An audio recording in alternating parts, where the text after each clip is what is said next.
don't we go ahead and get started? We may expect a few more people to join us this morning, but we do have a quorum. So I'd like to call the meeting to order at 9:02. This is the November 14th business meeting of the Montana Geospatial Information Advisory Council. I'd like to welcome all of you, both council members and others who are joining us today. Thanks for being with us. Before we do introductions, I just want to say a very special welcome to our newest council member, John Lewis, who's joining us from Missoula as our private sector representative. John works as a forester and GIS consultant for a private forestry consulting business. And Aaron and I had a chance to meet with him and do an orientation with him last week. And we're just really excited to have his participation on the council. So John, welcome to your first council meeting. Thanks, Jenny. Again, my name is Jenny Stapp. I am the state librarian and I'm chair of the Geospatial Information Advisory Council. I'm going to ask members of the council to invite them to introduce themselves first, and I'll go ahead and call on people. So Brian, if you could introduce yourself. Good morning. Brian DeMarco here with, let's see, representing tribes. I work for SAI Communications in Browning, Montana for the Blackfeet. Thanks, Brian. And Eric Spangenberg. Good morning, everyone. My name is Eric Spangberg. I'm the GIS coordinator here with Lewis Clark County in the city of Helena. My representation on the advisory council is as a member of the Montana Association of GIS Professionals. That's for my that's my role on council. Thank you. Thanks, Eric. Let's see, and John, why don't you introduce yourself? John Lewis. I'm John, the private industry representative, and I work for Montana Forest Consultants out of Missoula. Thanks, John. Karen Coleman. Good morning. I'm Karen Coleman, and I am a GIS analyst with the Montana Department of Natural Resources and Conservation, and I'm here as the state representative to the council. Karen. Maureen.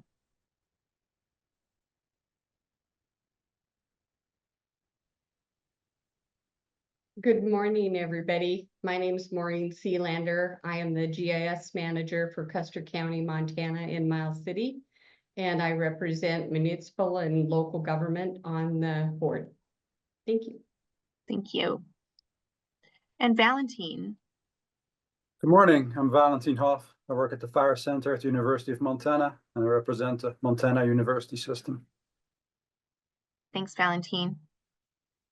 Did I miss any council members who are on?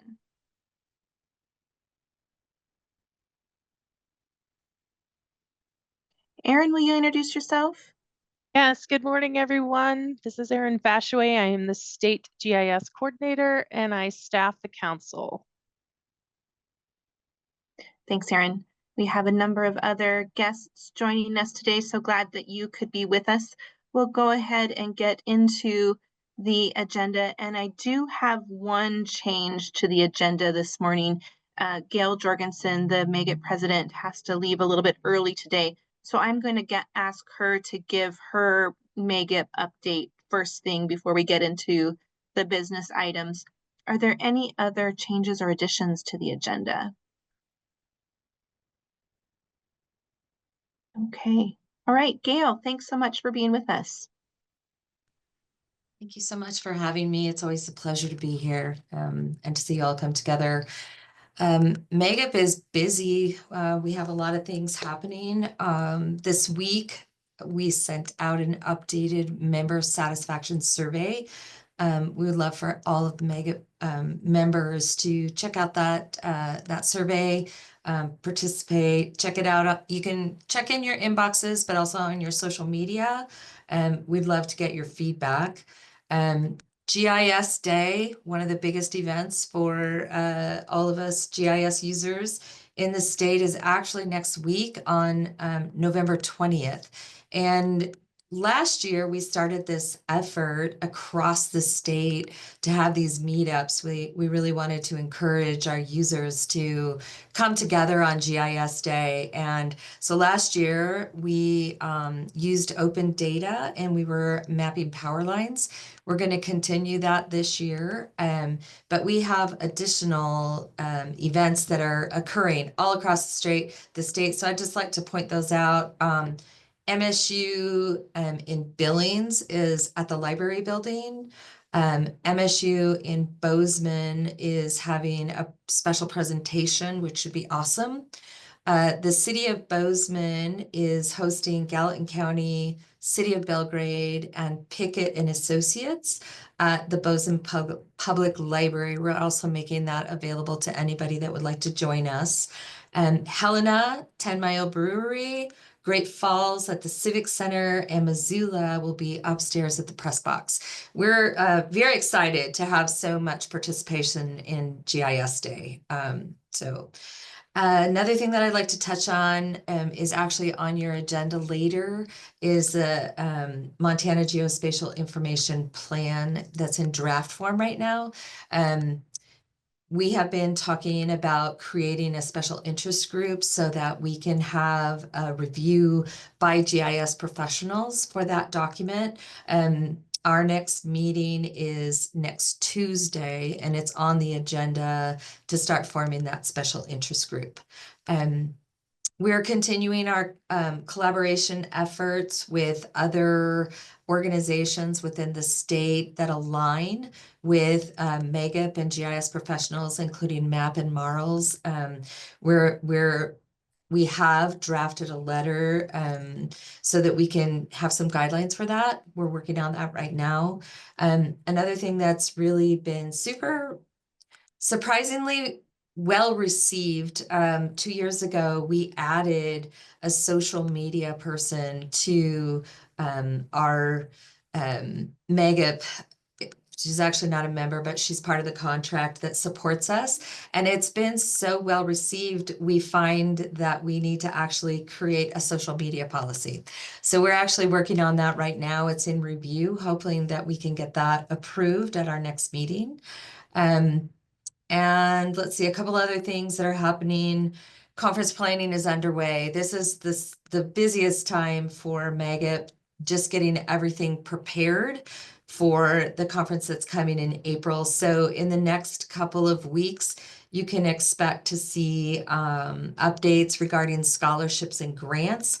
And we've revived this effort to build these relationships within the universities so that we can start giving the money for those scholarships and grants to students. We're super excited about that. Rob All is the lead on that, and he's attended a university meeting with colleagues to discuss scholarships.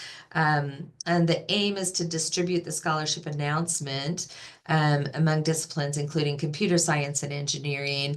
AI is a hot topic in GIS, and we're actually looking at potentially being the theme. Still TBD, but very, very much in the forefront. One other thing with regard to the conference, calls for presentations, and the sponsor and vendor prospectus will also go out this week, which is early when you think about, well, it's actually right on time, but the conference isn't until April. So we're getting all of our ducks in a row for that. And the very last thing I'd like to mention is that the local government SIG that we've been hosting monthly, it's I believe the third Thursday of every month, is going really very, very well. Our next meeting is Thursday, November 21st, and we will be having Esri come, and they're going to be doing a talk about some tips and tricks for moving from Experience Builder, is that right? Web App Builder to Experience Builder. So that's coming next Thursday. Yeah, so lots of stuff going on, and we appreciate being able to be included in the MGAC meeting. Thank you so much. Thanks, Gail. Are there any questions for Gail? Feel free to raise your hand or put something in the chat or just open your mic. I have some questions, Gail. Hey, Jenny, Erin. is that okay? Please feel free. Okay, wonderful. Is there anything you need from us officially for that SIG, a request or a letter to start that process? You know, that's a great question, Erin. So, last month at the Maggot meeting, Eric Spangenberg, who's our representative, presented the idea that we would like to generate a special interest group. I think a letter would be really well received. I have a couple of people in mind that I actually like to reach out. People that are a part of the GIS community, Maggot members, of good standing that I think would really have a lot to add to the review of the document, and having your letter would be wonderful.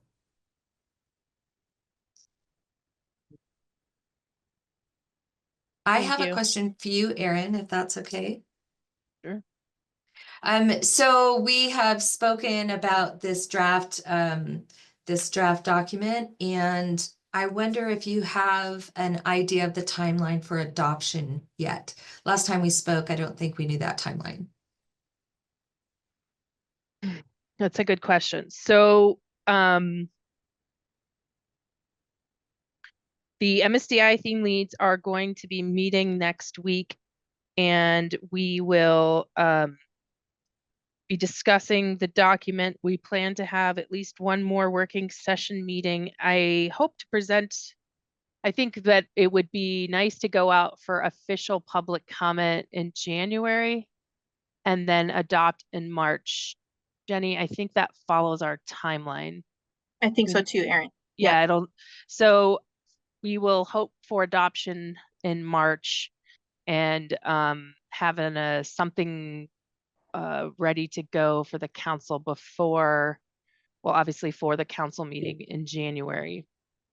And then it, according to our, I don't know if it's in bylaws, but we usually try to leave it open between, I think it's, what is it, 2 weeks to 30 days? I think 30 days has been Yeah. our norm. We need to double check the rules on that. But Yeah. it has been 30 days. Yeah. So Okay. we will look to have the council take action, and we're going to discuss meeting dates today, but that would be the March, end of March. Looks like on Okay. page 11 of your draft, you have some key dates noted. So Yeah. Okay. Thank you.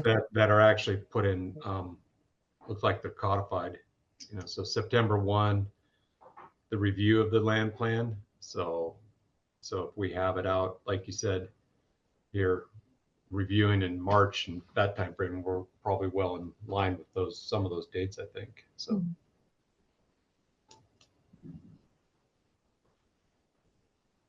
Thank you. And I just wanted to say thank you to Megip for sponsoring our meetup the week of October, I think it was 18th. We got together, we were in a state planning session for our annual ESRI planning event where we get together and discuss the contracts and what's needed and discuss projects that we're working on. It's a pretty intense week of events, and so that was nice to be supported and have our folks get together in that capacity. So thank you. It was well done. Yeah, we're happy to support. Thank you. Thanks. Any other questions or discussion for Gail and Megan? Gail, again, thanks for being with us. Let's go ahead and move on to our business items. The first action item is approval of the minutes from our September 13th meeting. Are there any corrections or additions to those minutes?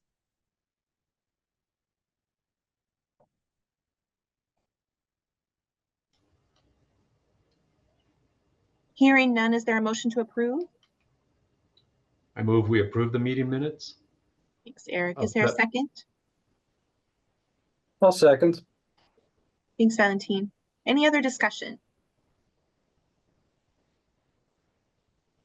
All in favor, say aye. Aye. Aye. Any Aye. opposed? Any abstentions? Thanks. The minutes are approved. Moving on to the 2025 meeting dates. Typically, it's your November meeting where we set the calendar for our next calendar year's meetings. And so you have in your meeting materials a memo with the meeting dates for 2025. You see that we're proposing to meet more frequently throughout the year. We really feel like that's necessary, both because we're still in the process of creating a new geospatial information plan and understanding how the timeline for the priorities of the geospatial information plan will affect our work going forward. And then we're asking people to really step up and be involved in helping us to achieve some of the goals that we are proposing in the outline of the geospatial information plan. And we think that that's going to involve a lot more council input and discussion. And so, as I said, we're proposing some additional meeting dates throughout the year, a mixture of online and in-person meetings. Are there any questions about the proposed meeting dates?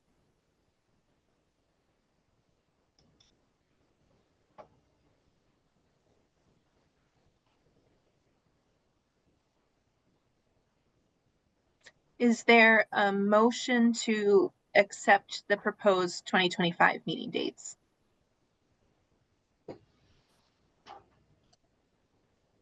I'll make a motion to accept. Thanks, Brian. Is there I a will- second? I will second his motion. Thanks, Eric. Is there any further discussion about the meeting dates?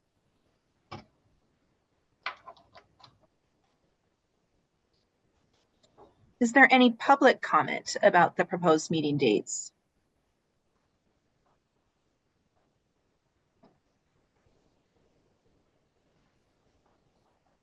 All right, hearing none. All in favor of accepting the meeting dates for 2025, please say aye. Aye. Aye. Aye. Any opposed? Any abstentions? Okay, the 2025 meeting dates have been accepted. Thank you. Oh, Lee's on now. Okay. Let's move on to our discussion items. The first discussion item is information about next week's theme leads meeting. Erin, do you want to provide that overview? Yes, I think that you all have, if you want to click on that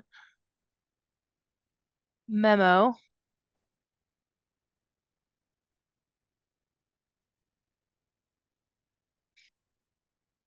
Awesome. And I can't be the only one, but Genevieve, will you just zoom in a little?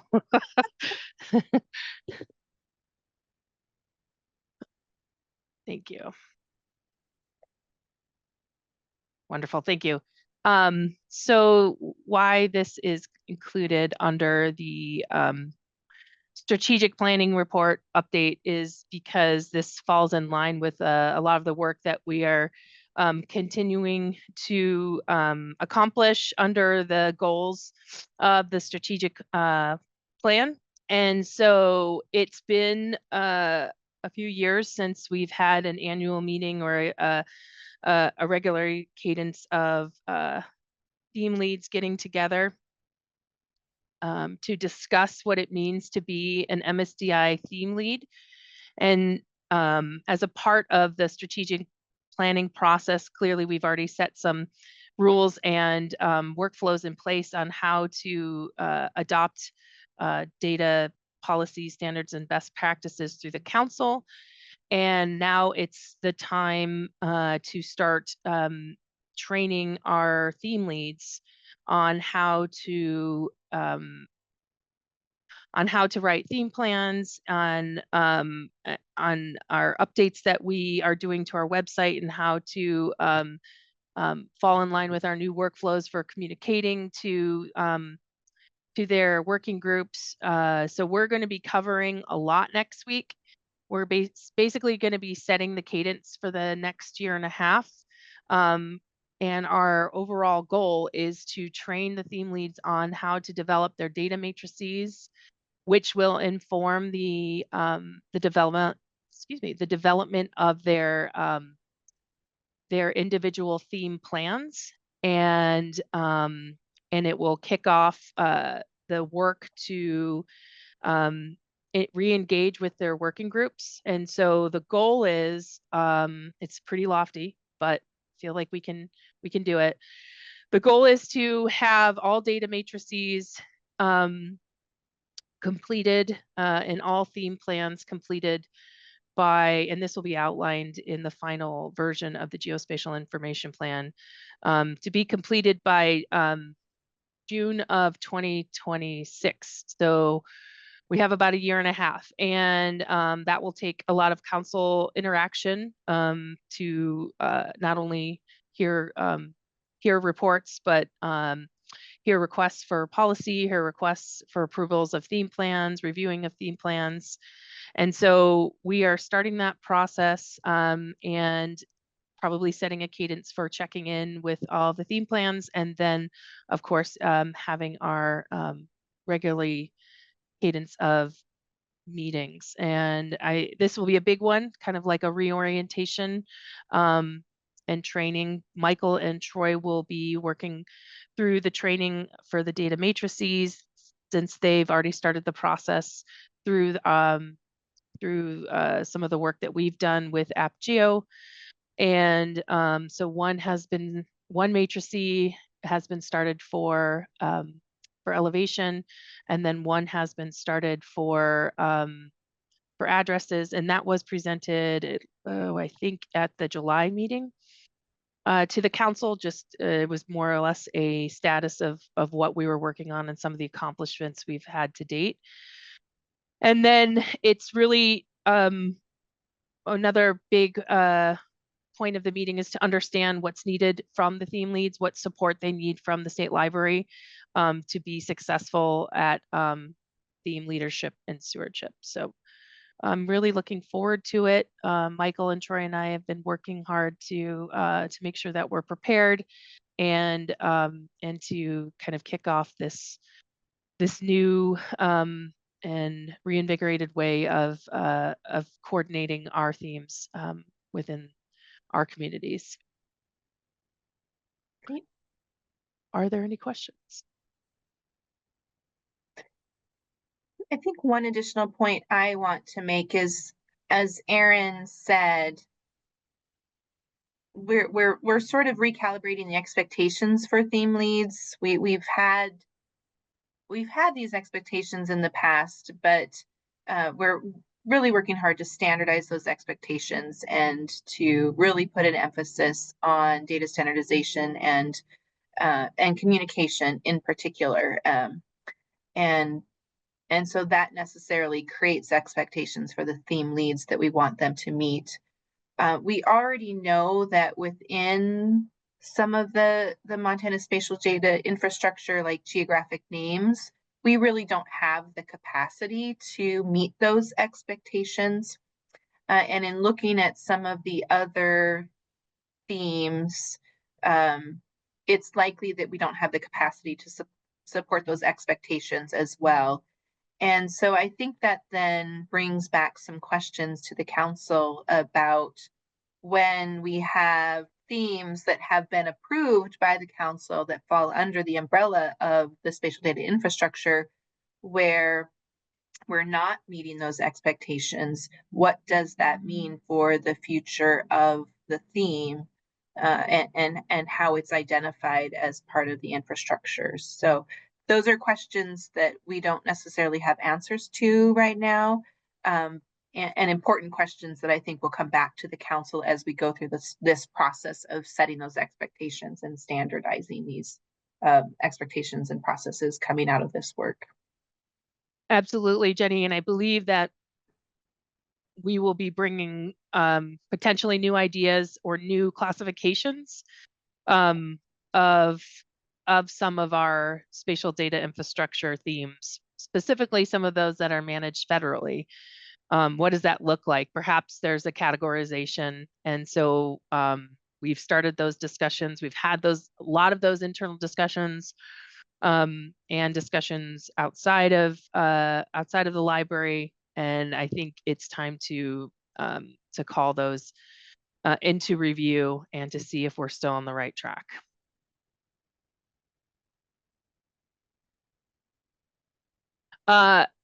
If any of the council members are interested in attending, please let me know. We're preferring that it's in person, and I think all except for one theme lead is able to attend in person. And so I've got, just for logistics alone, we're ordering lunch and whatnot. And so I'd like to make sure that if you are going to join us in person, that I get lunch ordered for you, but at the same time, if you're interested in understanding what it means to be a theme lead, we're going to take a real deep dive. And I think it would be pretty great for some council members to join us. But right now we've just invited council members and the theme leads or anyone that supports the MSDI theme with the library or within their specific stewarding agencies to join us as well. And I'll just echo that if council members, you are able to attend, that would be really wonderful. Whether you're planning to attend online or in person, if you could please let us know no later than Tuesday morning, the 19th, so that we can determine whether or not we'd have a quorum of the council present and notice the meeting publicly if necessary. We welcome your attendance. We just want to make sure that we're taking those steps and doing things by the book and that we can accommodate meals and other needs. So if you could let us know by Tuesday morning, the 19th, just by emailing Genevieve, I would appreciate that. Are there any questions about the outline that Aaron has shared for that meeting next week? Any questions about the discussion that we anticipate having with theme leads? Or any feedback for us?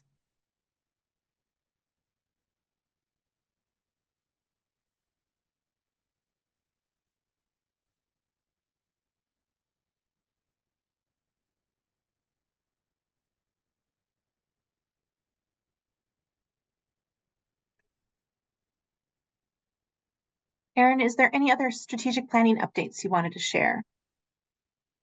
No, not at this point. We're still chugging away. I guess that I'll just give an overall is that we're still chugging away. And since our last meeting was in September, we don't really have any major updates to report. And hopefully in January, we're going to be, we'll be able to give a little preview of all the work that we've done with hub implementation and maybe a little sneak peek of what that will look like. But right now we're still, everyone's working really hard. And I believe in January, we'll have a lot more to report, but thank you for the opportunity. Great. All right. Let's move on to a discussion about where we are with the outline for the Geospatial Information Plan. As you can see, a lot of good sort of outlining has been done and thought given to what we want to accomplish. I think this is, the word is escaping me. It's aggressive is not quite the right word I wanted to go for, but there is a lot here for us to think about as we think about the next 3 years or so of the work of this council and GIS coordination and data development in Montana. Aaron, I'll let you walk us through the outline. Sure. Genevieve, can you please put that up? Actually, I'll do it since I'm going to walk us through it. Okay. Yeah. Let me. That way I don't have to keep bugging you. All right. Just share my screen here.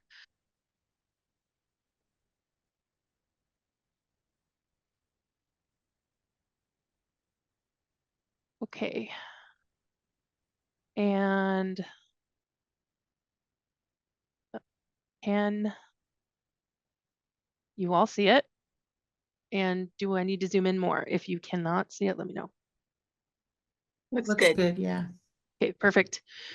So some of the major updates that I worked on since the last working session was to take what we had discussed to date and align it to the goals we are looking to accomplish under the strategic plan, and try to break that out into different sections um, to highlight these goals align with the strategic plan, and then where the goals might just align with the normal duties that we are responsible for and not necessarily the strategic plan. And so the first section, so some of these other places we're it's I wouldn't call it fluff, but these are normal pieces of a document. We have some ideas of outlining stories and case studies, and working with some targeted folks that were identified at the last working session to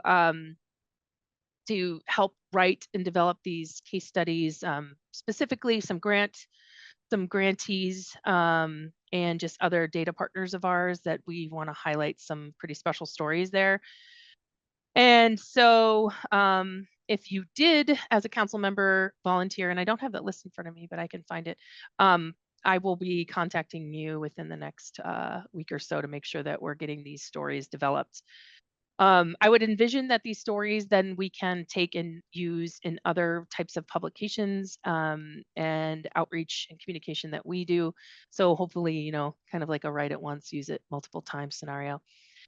So getting on with the goals and objectives. So we are continuing to work on, obviously, our business plans that we developed under the strategic planning process. And so the goal 1 here would just kind of fall in line with how we've prioritized our strategic goals and the time in which we started developing the business plans. So they aren't a 1-for-1 with how the goals were actually numbered in the strategic plan. And so the first one is to prioritize the needs to collect, maintain, and disseminate geospatial information. And so what I did was highlight all of those goals and objectives and bring them to light here. And then where we thought it was important to align some of the other major tasks that we see needing to be done in the next 3 years is I try to highlight them where possible. And so we've got just the maintenance of the spatial data infrastructure. We've been working on developing a new architecture to support the MSDI. We went through a process of developing and designing a new architecture, and what we would like to do over the next 3 years is work to implement that new architecture design that will then support the MSDI. And then modernization of the National Spatial Reference System is going to be a pretty big lift over the next 3 years. And so that would be preparing for the new version of State Plane, which it was supposed to be, NOAA keeps pushing it out, or NGS. And so I do believe the new date is 2025. And there'll be a lot of training and workshops surrounding that, a lot of data prep and work. And so we want to make sure that we have that prioritized as a significant objective to be meeting in the next few years, and then that our data partners and are also looking to prepare for that as well. This is coming, 1.4 is coming up quite often, and we've been having discussions nationally and then locally with our CISA rep. And so I am looking to other states' examples of how they might be preparing to review and just understand what protocols and policies are needed to ensure that we are mitigating risk as best as possible when it comes to managing and maintaining our geospatial data assets. And it's been a while since we've conducted a tabletop. I was part of one a long time ago, and I'm thinking that that could be a really unique opportunity to partner with potentially MAGIP, with the feds, but potentially some other state agencies, and just do this tabletop exercise to understand risk and learn where we are vulnerable, and then how we're going to mitigate for those vulnerabilities. And then I think accessibility is that's on a lot of state agencies' minds right now. Again, we've been speaking about it nationally through NISJIC, and we want to make sure that we are implementing good policies and best practices, and then in turn making sure that our information and that the data that we serve out is meeting accessibility standards that are being required of us by state and the feds. And then we want to, I called it a little gremlin yesterday on a call with our Western States Caucus, and it seems to have reemerged, although it's always there, the duplication of efforts. And I just want to really make sure that we are defining what it looks like, and working with our partners to ensure that the duplication of MSDI is reduced, and that we are heading it off and doing our best effort to reduce it when we do see it, and then to also, of course, define that. So I think that's under, those are some pretty big objectives under the first goal of prioritizing needs for collection, maintenance, and dissemination of geospatial information. I guess I will pause there, because that seems like a good time to pause and ask everyone, does it sound like we are headed in the right direction? Are we being forward thinking enough? And I guess, are we missing anything, and what feedback do you all have?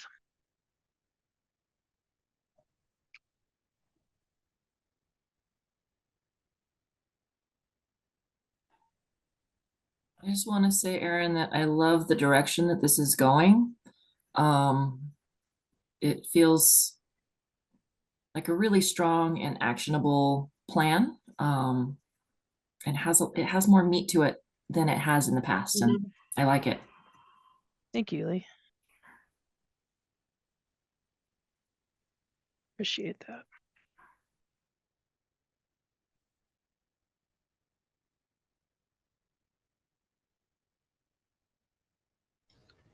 I like that you have it tied to your actionable actionable goals with your strategic plan as well. So having those, one can't go without the other type of thing. So it has that this goes, then this has to get carried forward with it. So I think that's, like what Lee says, it's some actionable potential right there. So yeah.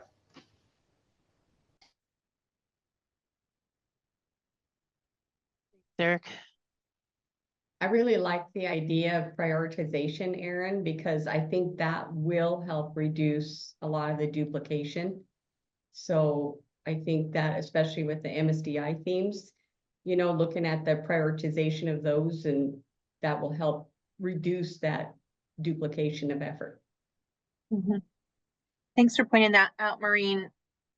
I think one of the places where we could really use your help as council members and as representative of different groups is helping us make sure that people are aware of the data that's available, and then helping us to identify when duplication may be occurring so that we can work to address it.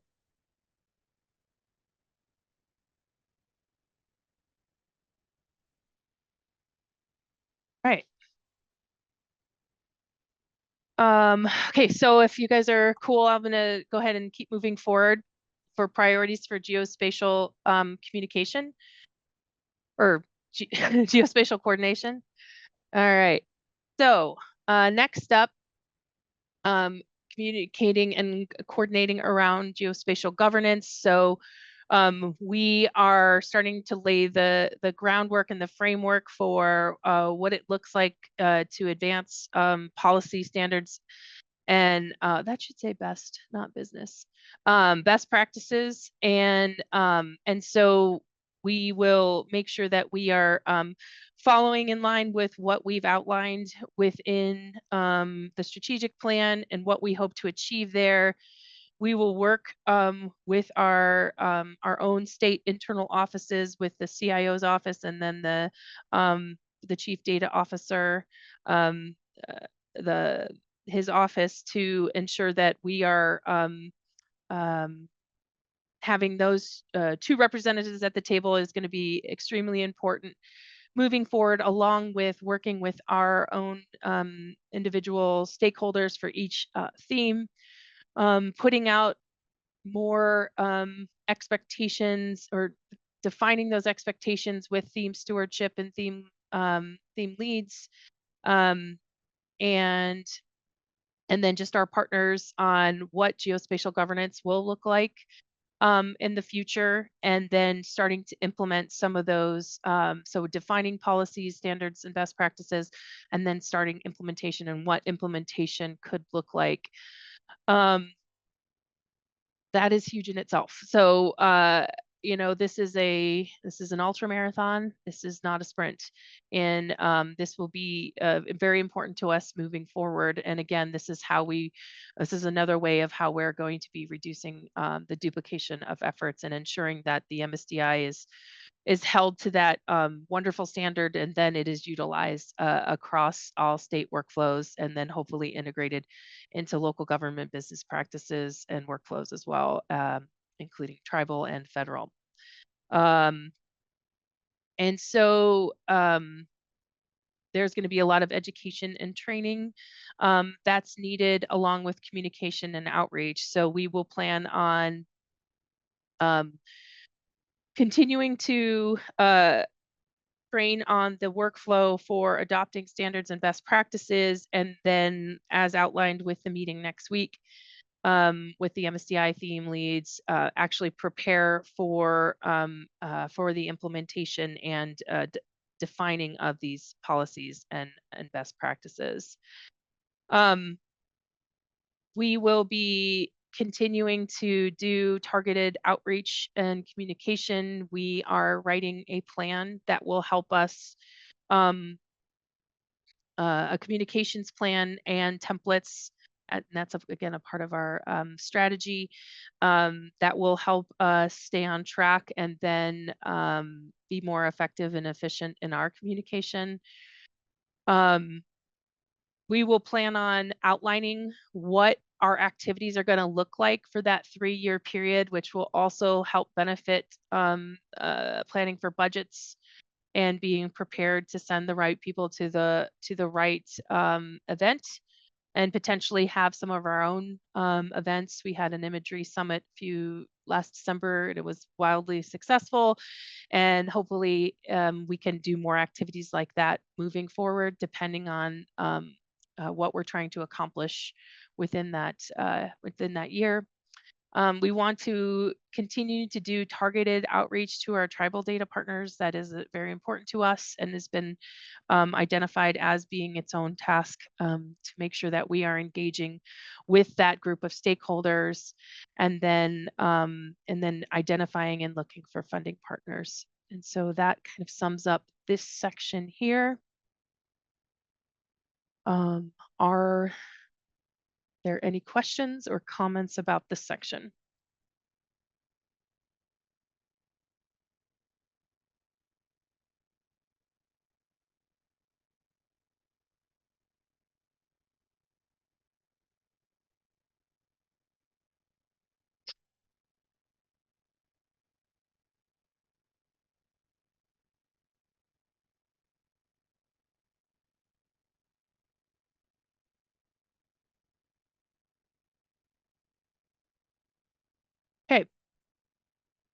Moving on to just basically making sure that we are continuing to maintain a Geospatial Information Act grant program.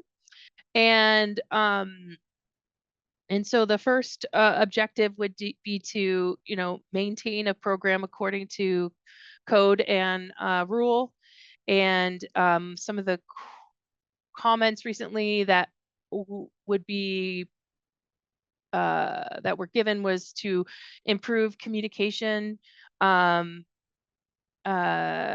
grant programs, grant criteria, to further clarify and improve the grant criteria was one of the bigger pieces of advice that came out of recent working group meetings, and then just working with our grantees. And so we will work to improve where we can, not only defining, but of course, communicating that grant criteria.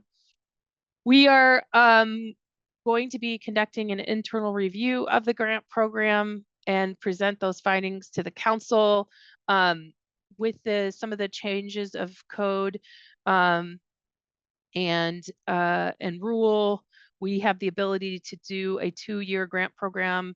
And so we are working on what that will look like, given some of the funding, the revenue shortfalls that we've seen. We will also do a better analysis of what it means to have this grant program, and yeah, do a deep dive. I think we probably could get into that later, but what that will look like. And I'm hoping that we'll have something to present to the council probably at the January or March meeting. But this is obviously very important to continuing the improvement of the spatial data infrastructure and supporting our data partners. And this has been talked about a lot, but prioritizing grants that directly impact or improve the MSDI themes and initiatives. And so we've listed out some of those theme priorities, which would be addresses and structures, administrative boundaries, cadastral, elevation, hydrography, and transportation.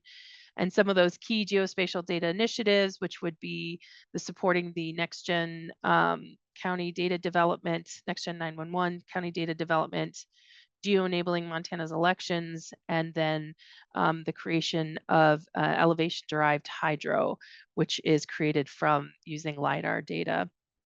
So those are some of those key key data initiatives and theme priorities that have been identified over the years and continue to be a priority for data development in Montana.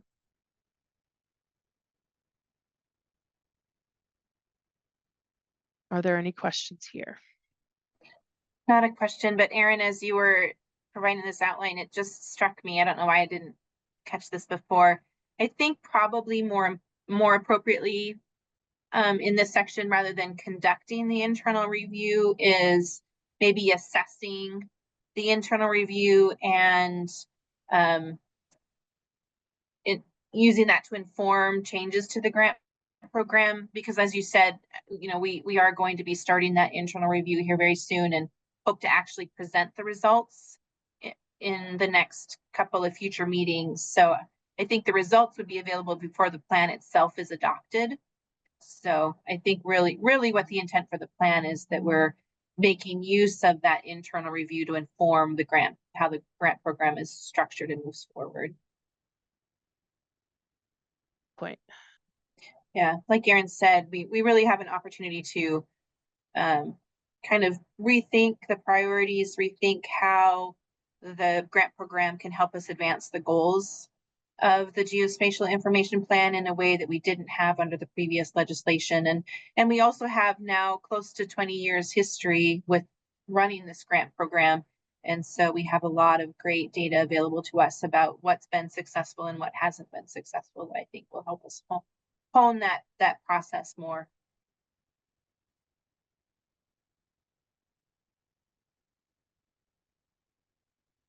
As well as great council members who've served on that committee for many years and have a lot of great experience to share.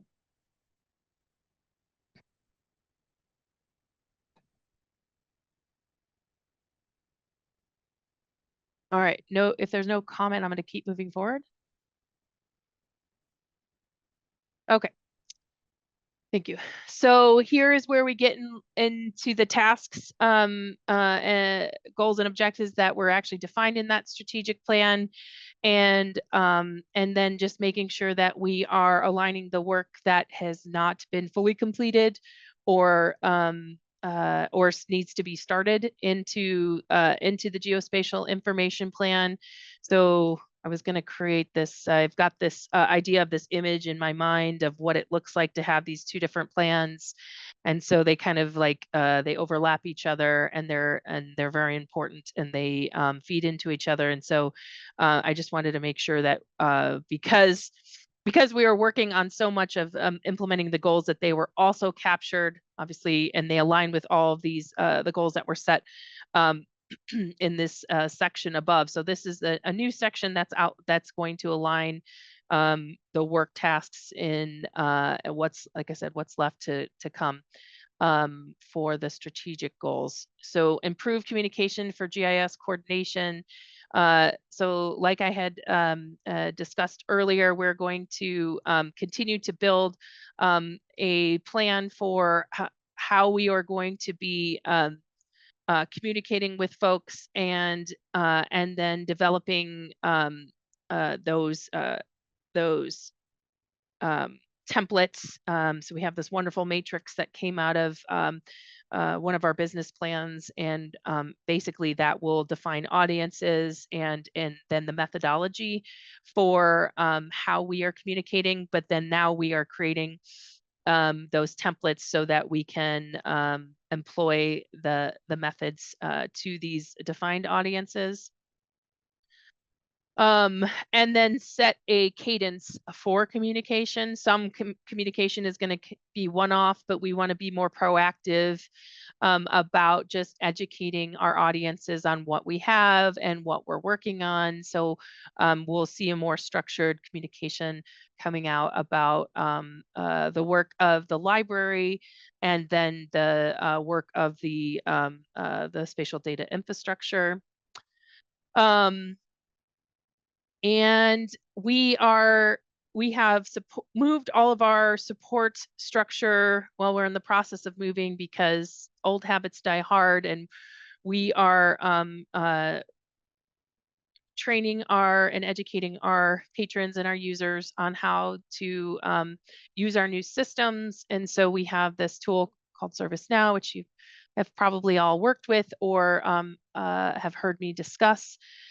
And so we had successfully implemented that about a year ago, and now we are working to review all the wonderful business information that we get from ServiceNow, which is like, how many times did we get a call? How much time did we spend on a topic? So it's very powerful information. And so we're going to continue to assess and review quarterly. It's been going really, really great. That way, through that quarterly review, we're able to identify the changing needs, increasing demands, and then improve our knowledge base. And so it's just it's been a really powerful goal to achieve, and then continue this process. We also have identified some ways that we are going to restructure internally what this could look like. So there's still, even though our process is in place, there's still a lot of work to be done here. And so this 1.2 objective basically defines all that work that we're going to continue to do or do within the next 3 years. And then finally, we're continuing to work on the GIS, restructuring the GIS web content. And so it is a huge lift in itself, and we will continue implementation and the finalization of our new portal. And then, of course, the hub, which uses the hub technology. And then we will continue to train our users, our data providers, our theme leads, and other stakeholders on how to use this, whether it's using it to discover information or using it to publish information. And so it'll be multifold educational opportunities moving forward once we have this new way of presenting our information out there and available.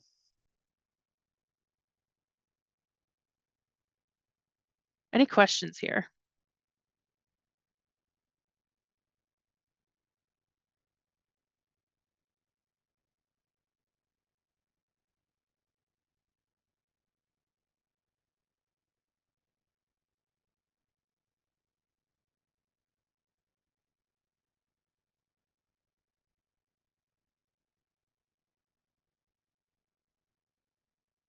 Okay. So Microsoft Office always gives me problems, but this Word document was driving me nuts and I just had to publish it. So there's not going to obviously be these weird gaps. But moving on to the next goal, which is improving geospatial data governance. So, one of our overarching, we call them pillars of the MGIAs to ensure that we are standardizing data development. And so through that, we were able to define our improved geospatial data governance through policies and best practices goal, strategic goal.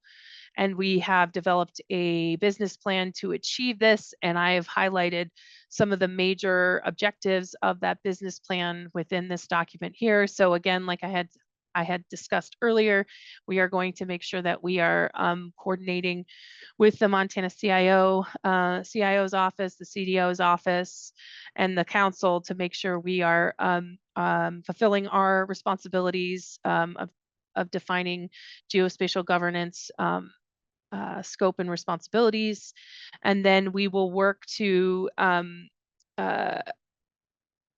review, we have that workflow in process in place, and I put the workflow here, but we will start the process of defining policies and best practices with our partners, with our working groups, with our theme leads, and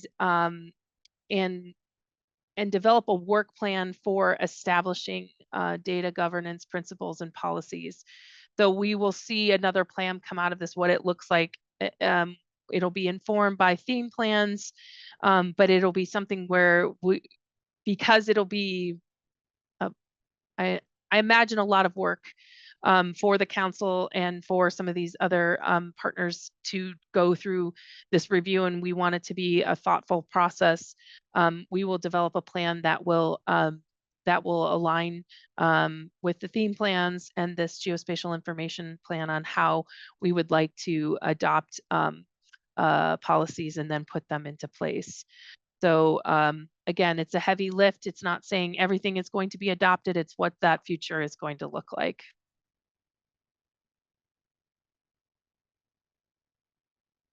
Any questions?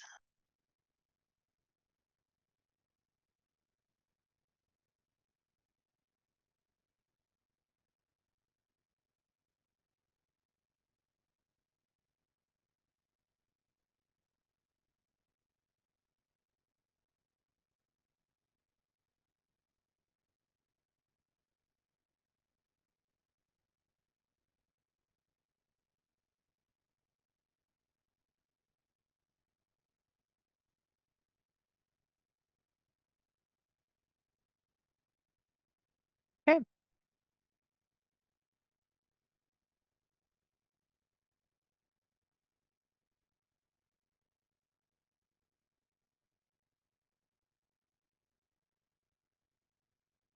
All right, number 3, create and strengthen partnerships. So this is internal work that we are going to be doing to make sure that we are tracking our partnerships and modeling them in the way that's going to work I guess, best for trying to achieve the goals of maintaining the spatial data infrastructure. It could be different for each theme or for different types of partners. But we had started cataloging our partners and then starting to define what we want out of those partnerships.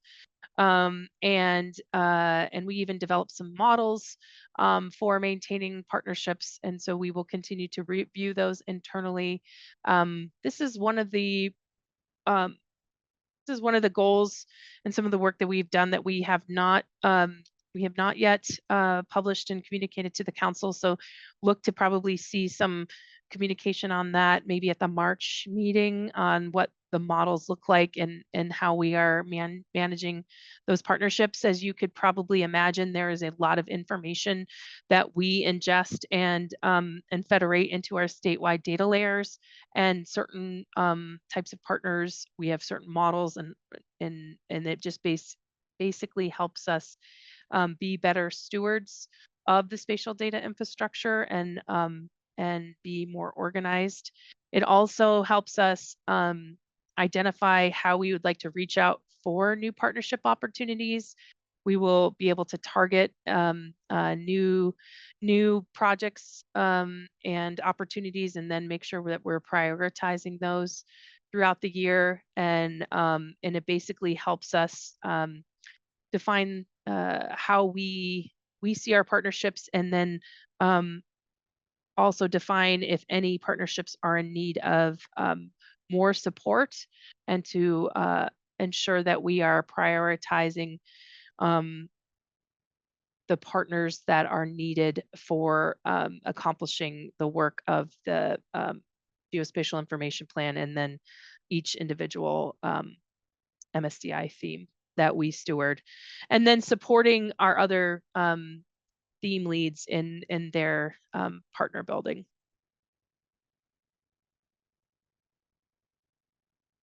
Any questions?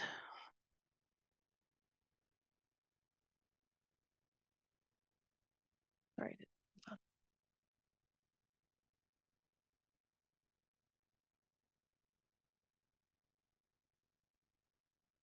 Okay.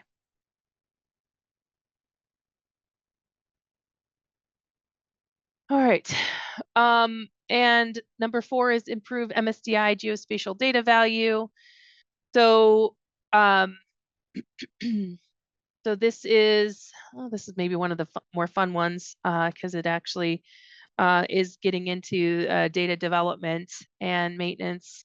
And so we will work with the templates that we have created through this process, and that would be the data matrix template, and some of these new workflows that we're going to define. This kind of kicks off the week, or the work that we're going to accomplish or start accomplishing next week with the MSDI theme leads.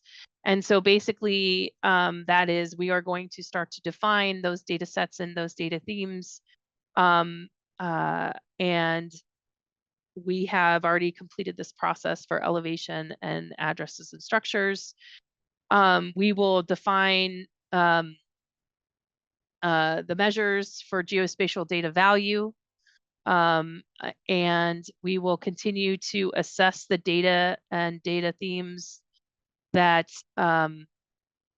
using those measures, those value measures. So we are going to just start to do a deep dive on every single MSDI theme and those sub themes or sub layers that are included into each theme. So we will, a part of that is to do an assessment of what it means to be completed, what goals what's the current status of that theme, what is a near-term improvement that we can make, and then identifying those long-term quality improvements as well. And so once we can get through this for every single theme, I feel like we'll have a better picture of what it takes to support a spatial data infrastructure, and then, not overwhelm the process in having to do it all at once, but truly identifying what can happen in the short term, what are those, I guess we could call them low hanging fruit improvements, prioritizing some of those short-term improvements, and then strategizing for how we can accomplish long-term quality improvements. And we know that this can change over time. I think a good example of that would be if we think about Next Gen 911 and the work that we do there, and some of the standards that are being developed at the national level that we then implement here. When we first started, we just wanted, really good addresses, and what really good addresses looked like at the time could have been at the street level, or they could have been, on the house. Now we are working to make sure, or on the structure, excuse me, we are making to ensure that all that, the newest level or newest quality measure is to ensure that that address point exists on the structure itself. Eventually, it'll have a three-dimensional component, so we don't have as many large buildings as, let's say, state of New York, with multiple stories, but we do. And so that will be an important improvement to standards moving forward. So what does that look like for the needs of the theme? And then eventually that will give the term trickle down into the grant program and other ways that we're going to support our data partners in achieving that theme. And so I think that it's really important for us to have a good understanding of what it's going to cost to ensure that we are meeting the standards of each of these theme leads, or each of these themes, not theme leads, and then defining that gap. And this is the start of that process. So we'll be able to communicate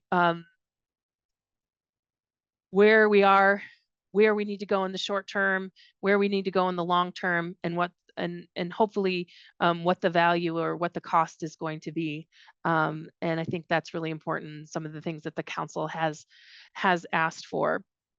So we will continue to train our theme leads, and then all this information that we are going to be gathering and learning from will be put into theme plans on how each theme lead will then be trying to accomplish those quality improvements.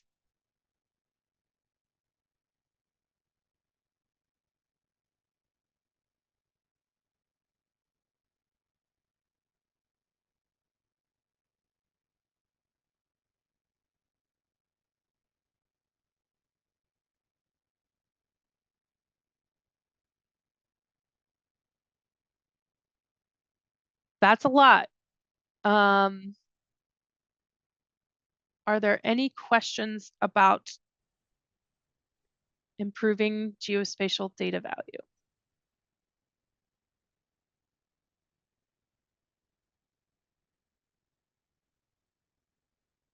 Aaron, this is Maureen. But please forgive me if this is a redundant question, but in looking at the MSDI themes, has there been discussion on if any of those could be combined under a heading and then like subsections under a heading? For the themes? For the themes, correct. Well, that is a great question, Maureen. And yes, there is internal discussions that we potentially hope to bring to the council. That's all I'll say right now. I don't know if everyone's who's on the call, and I don't want to make any assumptions without vetting that further with the themes. Okay, thanks.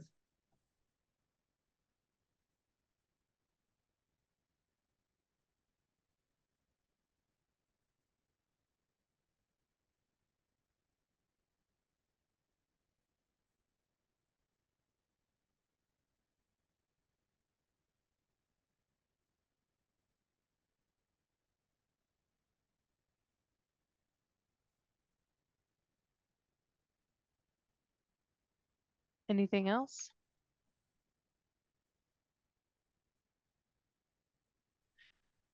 So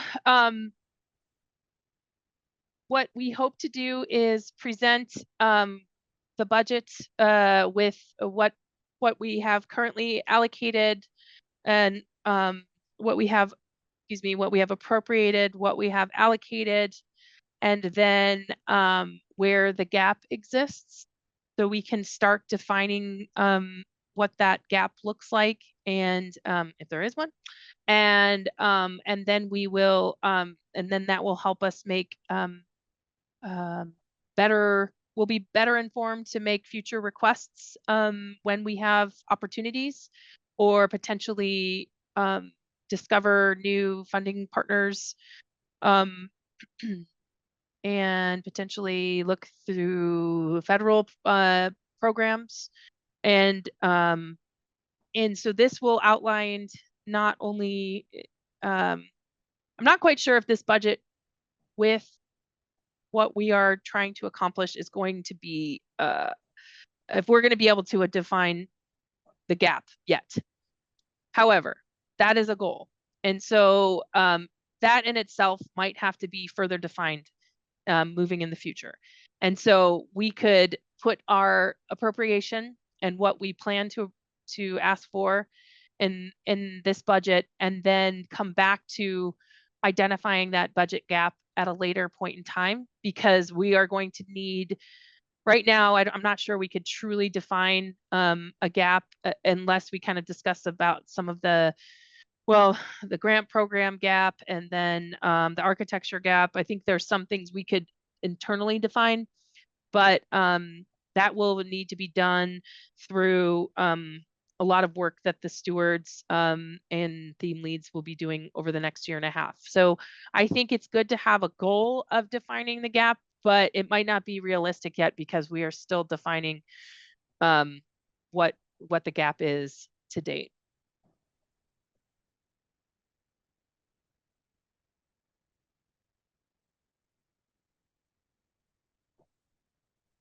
And that's it for the plan. And we're going to put some appendices in there that outline some of our key dates, and then just the code with geospatial information plan. And we'll probably try to any other relevant appendices will be attached as well. So if anyone has any, probably the workflow, I'm trying to think of some other things. We'll either reference them in the document with a link, or potentially add them as an appendices.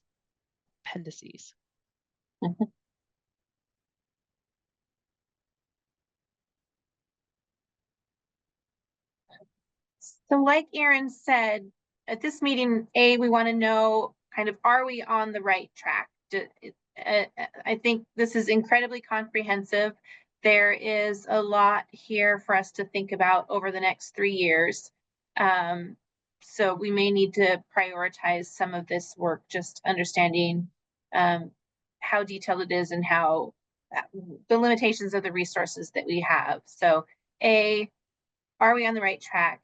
And then we want to have a conversation with you about how we might best go about seeking feedback once we have a fully fleshed out draft, how we would go about seeking feedback from different GIS communities to make sure that this plan is also representative of their thoughts. So, you know, we heard from Gail that MAGIP is planning to create a SIG. I think that's great. It'd be great to have their input there. We have the GIS Managers Forum and other groups. We typically will share the document with MACO and the League of Cities and Towns to get local government input. But we're interested in your thoughts on how you, as representatives of different groups, can help us seek feedback when we make this document available for broader public comment.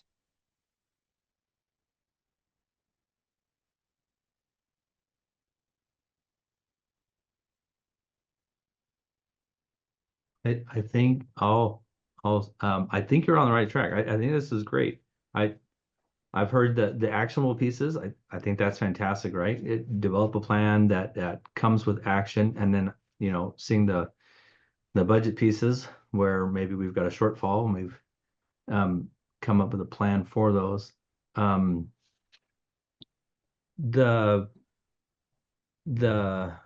comment and feedback, like if you ask me for my opinion, I'm going to give it. If you ask 100 people, you're going to get 100 different opinions. And so I guess thinking of Brian, I would say be careful what you ask. And I think you can't ask anything and everything. I think you have to maybe narrow your focus. Otherwise it'll easily derail what it is. You guys, you know, ultimately own the plan. And so feedback is great. And I think that's great that we get to participate. But I think you need to maybe define some parameters within that so that it doesn't derail anything or take you down too many different tangents. That's just my thought. Really fair points, Brian. I appreciate that.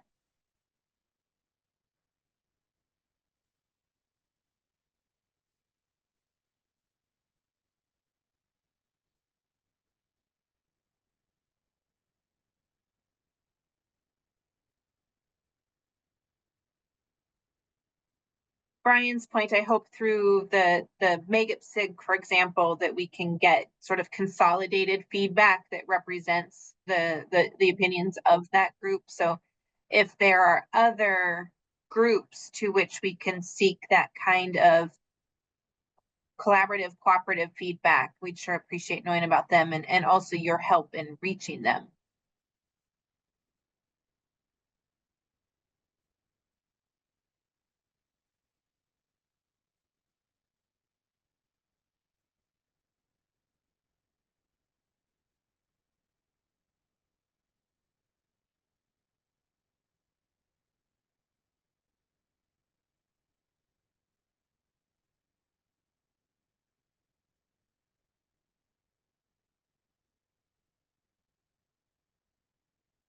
Well, Jenny, that's all I had. Okay, thanks, Erin. Is there any other questions or discussion about the plan? And this is not an action item at this point, but happy to take any public comments since we have so many guests with us. If there's any public comment or questions for me or Erin.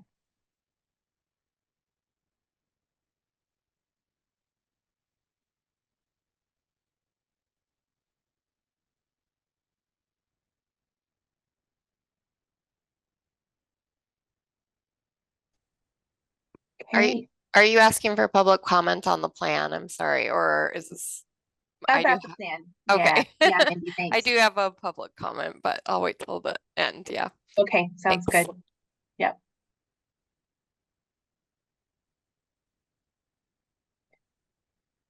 All right. Hearing none, let's move on to our standing reports.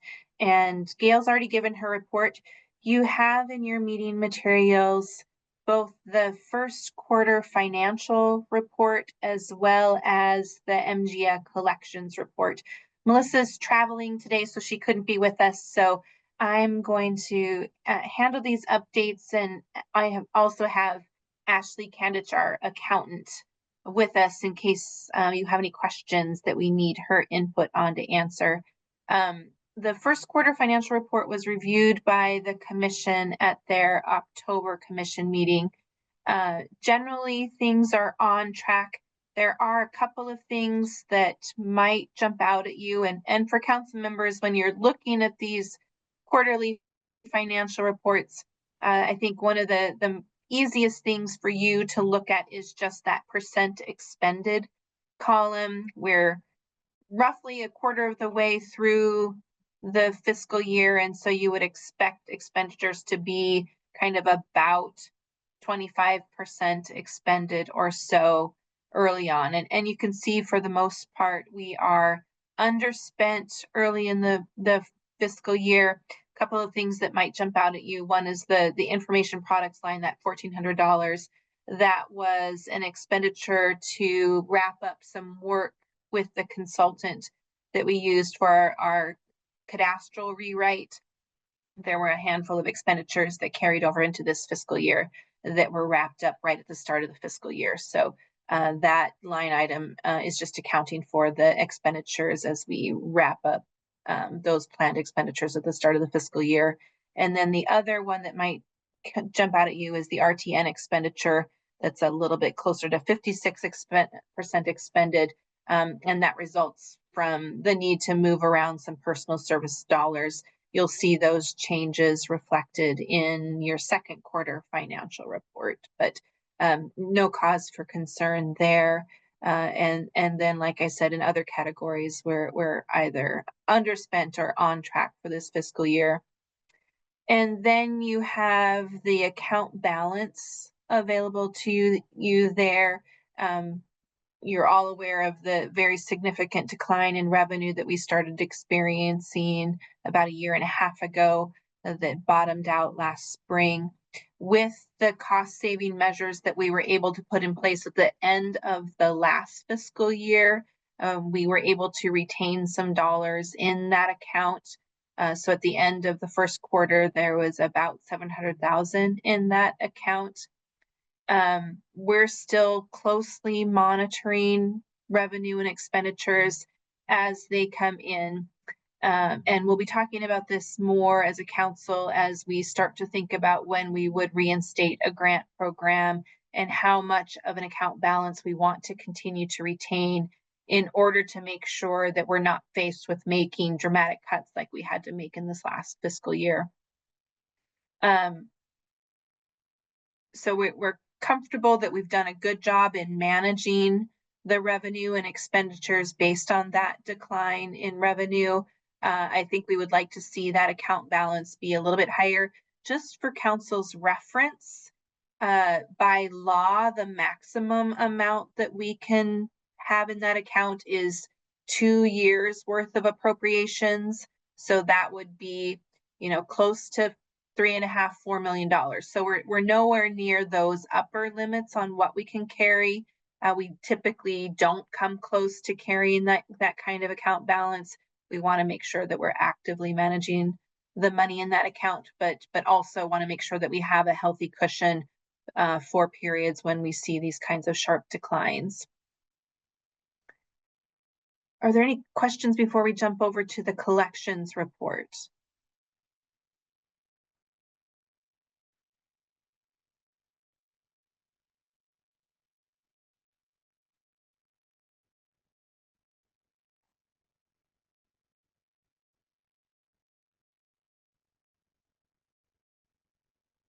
All right, Genevieve, if you want to jump over to the collections dashboard.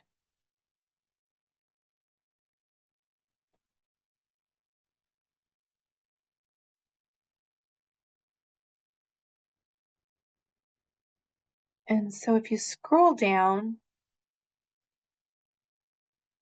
to the line graph, there should be a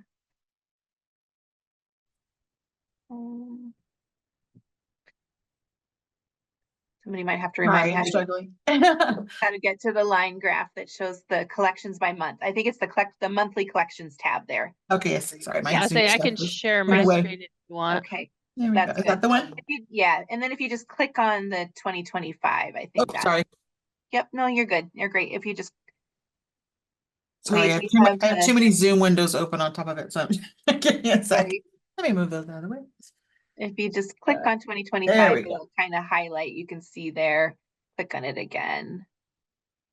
So you can see sort of where we are with collections. I would just remind the council that it was in 2021 that the legislature adopted the increased fee, and then we had the significant bump in the housing market and during the pandemic that's caused those significantly higher collections, and then some of the major drop-offs that we saw in the more recent 18 months or so. So where we are this fiscal year, sort of middle of the road, kind of what was expected based on the lower trends that we were seeing in the last fiscal year, and then slower into September. And as we've talked about, a lot of these numbers are really driven by the housing market and the impact of high interest rates.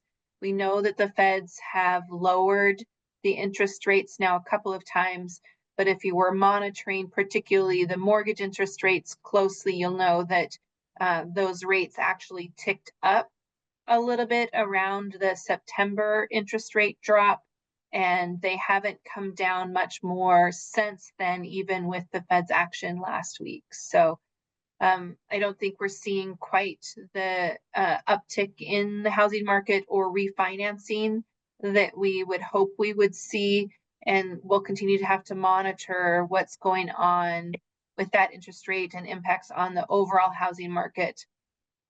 We were also hearing that uncertainty about the election was likely slowing any kind of activity in the housing market.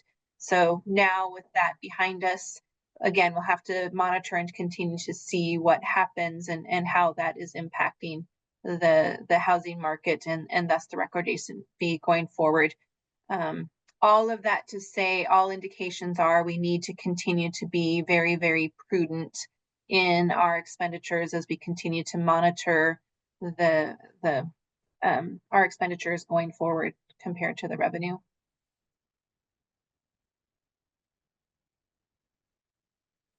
Any questions or comments about the collections report?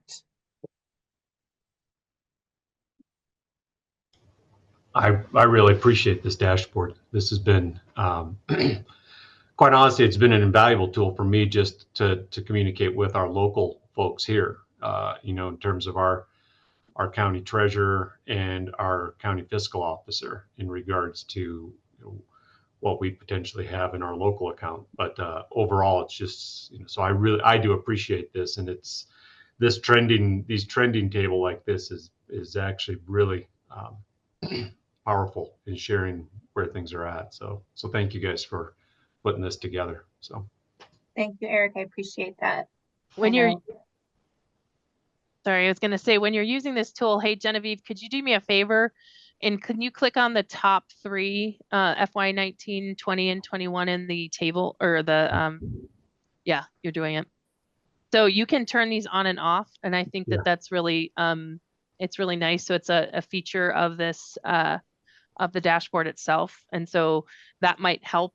I think it only works for these particular line graphs. So, but the monthly recordations is also out there, and you can do the same. So the same functionality exists on that graph as well, but it just helps further see how things shake out. Yeah, no.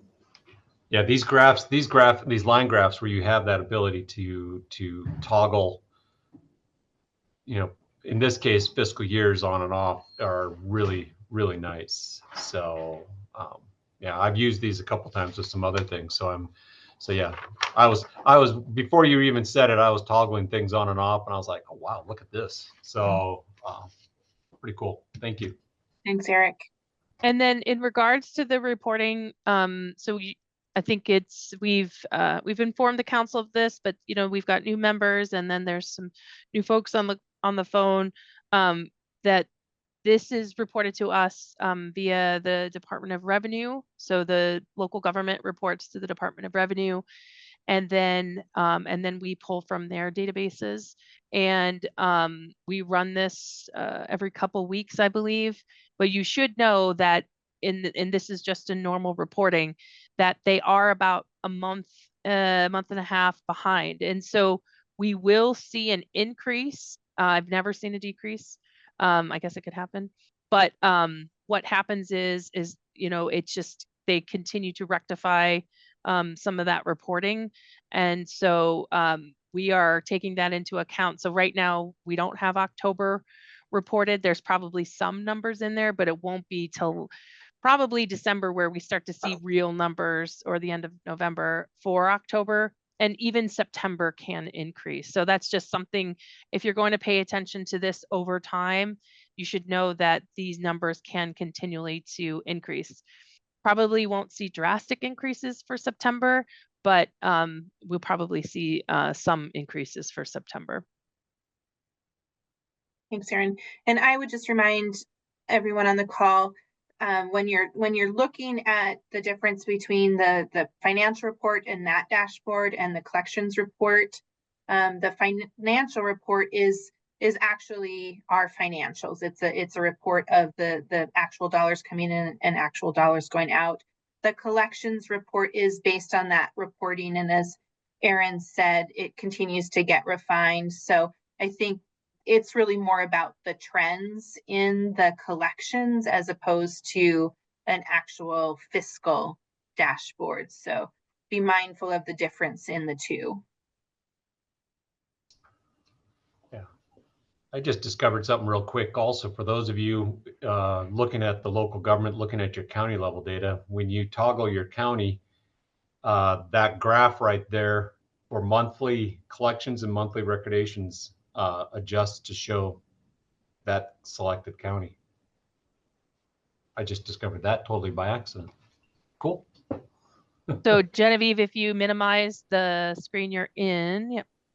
And then if you zoom into Lewis and Clark County, and then click on it, below should be reflected. My computer's struggling a little bit. There you go. Yeah. Yeah. So yeah, those so you get our 6-year, you get the monthly, but then also those at least the 2 line graphs adjusted to show you see the values on the left adjusted appropriately to just, tens of thousands versus millions. So Yep. So that's pretty cool to see. So let's see the fiscal 25 so far. Yeah, we're I'm in middle pack right now between it's mirroring what you're seeing at the state level. So yeah. And that's good to see too. One of the first things that we looked at last spring when we were realizing the severity of the issue was, was there a problem with collections at the state level or not? And, we could pretty quickly identify that those trends were also happening at the local county level, which gave us sadly more confidence that the actual collections that we were seeing were what was truly being reflected on the ground.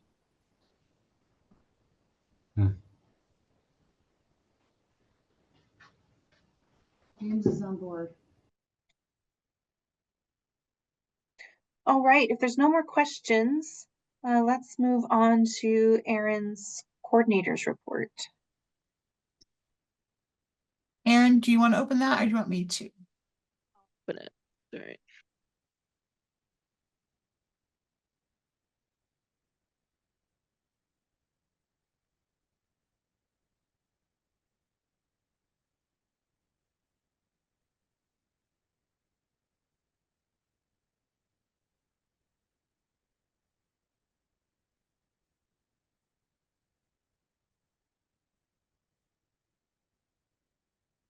Okay. Are you seeing? Yes, we are. Okay, perfect. All right. This is going to be relatively short. Okay. So, I think we reported on, the future outreach activities that we were working on this past September, at this past September council meeting. And so I'm just going to report on all of the major outreach activities that we have participated in. And so obviously, September's always been a very busy, October's always been a very busy time for events, and just going to highlight some of the events where staff was able to attend. So we attended the Association of Counties, so MACO, that was in Missoula this past year. And the executive team with Jenny and Evan and Melissa were able to attend some of the first day. And then Matt Trebish and I attended the rest of the conference. There were some good conversations. I was able to follow up with Representative Zinke on some of the outreach that we had done earlier this year. He was attending A lot of really great conversations with counties, and then just the folks. So my fellow exhibitors and I, which are, business leaders and other state agency representatives, and oh gosh, whom else? Nonprofits. I have a lot of time to discuss improvements to programs and just give them status updates on what we have going on. So when I'm not in a session or, working, quote unquote, working the booth, I'm able to network with my counterparts, my exhibitors, my, fellow exhibitors. And it's usually, some really great time for networking, and it's an opportunity to learn a lot. So it was a successful event, and looking forward to the MACO being here this spring, or actually it's winter, because they attend a mid-year meeting in line with the legislative session in Helena every session. So makes it a little easier for our staff, being that most of us are here in Helena. Michael Fashaway and Bob Cochran attended the MT911 Fall Conference, and that was sponsored by APCO and NINA. And APCO, I did not define here, is the Association of Public Safety Communications, and NINA is the National Emergency Number Association. And Michael and Bob attend that regularly and represent our efforts in ensuring that the information is made available that supports the next generation of 911. I went solo to the National States Geographic Information Council annual conference and continued the efforts in planning for future policy. Was able to make some really good connections with federal folks and continue my efforts for advancing tribal coordination with states, not only here, but also nationally. I attended the Montana League of Cities and Towns conference with Matt Trebush. We were able to give a presentation that was received really well about governance and setting expectations of how geospatial data and services can be delivered, and the risks of siloing. I think it was received really well. It was a really good conference that was held in West Yellowstone. We had several staff attend the Montana Association of Planners, and that included Garrett Weichel and Matt Trebush, Jeff Hedstrom, and Kenny Kentner, and they delivered some presentations on the cadastral and then a hands-on workshop on using our services through some of the online tools such as ArcGIS Online.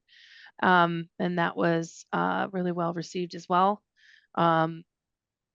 Troy Blanford and Pat Jackson were able to attend the American Water Resources Association conference, and that was held up in Ellisville or Whitefish, I believe. And I do believe through the conference they had elected Troy to some sort of position. I do not remember which one it is, but that's just an indication of how wonderful Troy is, and he'll be continuing to work with that group. There was the state planning meeting, which was an intense week of meetings with state agencies. This work supports our enterprise agreement and the State Enterprise Advantage Program, which is, I think some of you are familiar with it because you have Enterprise Advantage programs, but we, through our Esri licensing agreement, we have the ability to contract with Esri to bring in training and then to also bring in professional services. So we try to identify work that can benefit every single agency and bring in training that surrounds that. It also supports the ability for to send folks to the Developer Summit annually, and it was really, really great week of meetings, and we took a few deep dives with several agencies, tried to identify some of the agencies that are, have some of the most growth identified and what that will look like, and help to outline some activities that will support that work, and where they envision using the technology to further their agency's goals and their mission. And then I was able, for the first time ever, to attend a Silver Jackets annual conference. I think it's a meeting. I'm going to strike that. It's not a conference, it's a meeting. That was held here in Helena several weeks ago, with some of my outreach and coordination through MACO and League of Cities and Towns, with the DNRC's floodplain administrators. I was able to secure an invitation, future invitation, through this meeting, and I've identified some potential projects that would benefit the Silver Jackets community, and potentially further the MSDI. So that was a successful meeting. Potentially maybe some LiDAR collection, or potentially some LE hydro projects. So we have made a list of priorities, and continue to work with all the folks that are a part of the Silver Jackets. And then I was able to give a presentation to the state data conference on the resources that we have available at the Montana State Library, and a high-level overview of the spatial data infrastructure. And then Matt Trebush joined me, and he did some demonstrations on just what the average state employee might utilize in their day-to-day workflows. So we did a little analysis project demonstration where Matt showed how you could select a group of addresses within a boundary, and then report that information and bring it into an Excel spreadsheet. So these are the state data conference. These are data users of state government that aren't necessarily using geospatial data yet, and they are participating in the state data lake, which is Snowflake.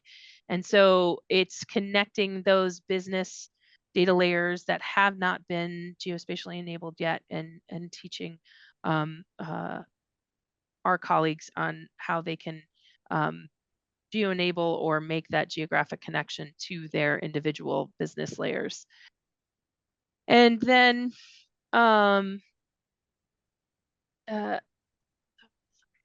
clicking is not working. There we go. Continue to work on the development and renegotiation of some of our GIS software agreements. And so the local governments are able to purchase off of the master purchase agreements. And the first thing that we have identified as needing negotiated is renegotiated is the Esri master agreement. This basically sets the terms and conditions for the state MPA and Esri EA. And we are on track for getting that hopefully done in the next month, knock on wood. And I hope that then we can just jump and dive right into the Esri Master Purchasing Agreement. This is an agreement, again, that local government can purchase off of, and sets that discounted pricing for governments for the state of Montana. We're starting the review of that. There was some internal changes with ITSD. Some of my partners that I've worked with for a long time moved on to a different agency. And so we're getting those new folks up to speed, and continuing forward with the point of getting these in place prior to having the Esri licensing agreement, with which all state agencies operate under, that are using the GIS Esri software. And the current term we are in expires at the end of this fiscal year, which is June 30th. So we are renegotiating the next contract. And this doesn't really finalize until the state budget is passed. Well, House Bill 10. So we have to wait until that budget is passed to the legislature before we can finalize this agreement. But a lot of work goes into place starting about a year and a half before the contract goes into place. And so that contract would go into place July 1, 2025. And we start about a year and a half ahead of that, preparing for that implementation of that contract. And then finally, as Gail alluded to, I just wanted to wish everyone a happy GIS Day next week, happy early GIS Day, and to thank you for your amazing service to our GIS community. And that sounds like there's plenty of opportunities to get out there and go do something fun. And don't forget to highlight your work with your communities, and then to try to toot your own horn on how awesome your products and services and our relationships are. And I think Montana's pretty special, and it's an honor to be a part of this community. And just again, I hope you all eat cake that makes your mouth turn blue. And you enjoy GIS Day. And that is it, Jenny. So I'm keeping it relatively Erin. short. Any questions for Erin? Any questions or comments?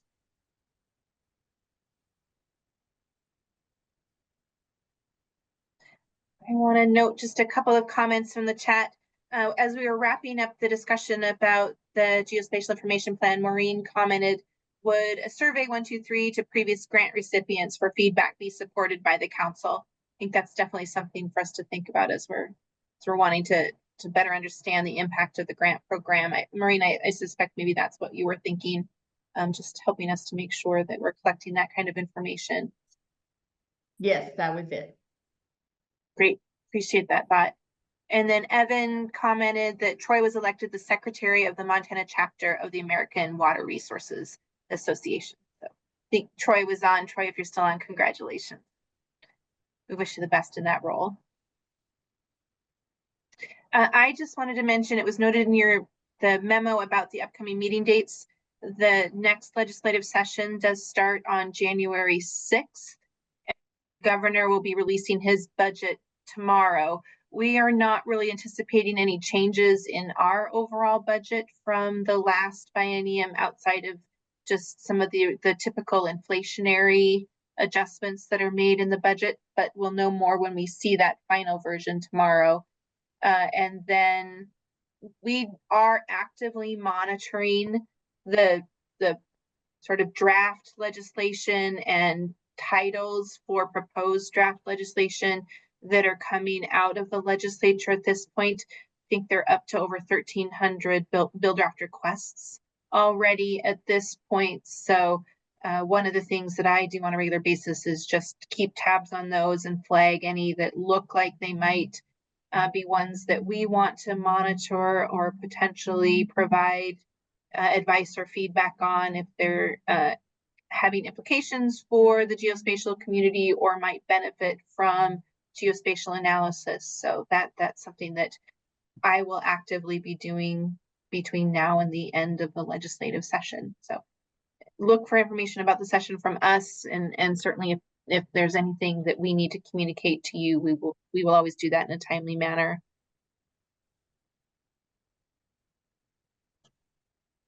And now let's move to public comment. There is a memo in your materials with some public comment we received over the last week when we announced the meeting materials. And Mindy, I'm glad that you could be with us. I know we have your written comments in that memo, but glad you could join us in person as well. Thanks.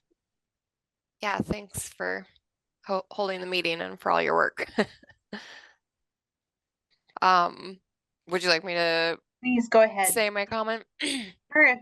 Yeah, so it was suggested to me that I come to the council and just kind of talk to you about some problems that we have with our parcel data. So I work for the city of Kalispell, which is in Flathead County, and it is the Flathead County GIS department that maintains the parcel data for the state.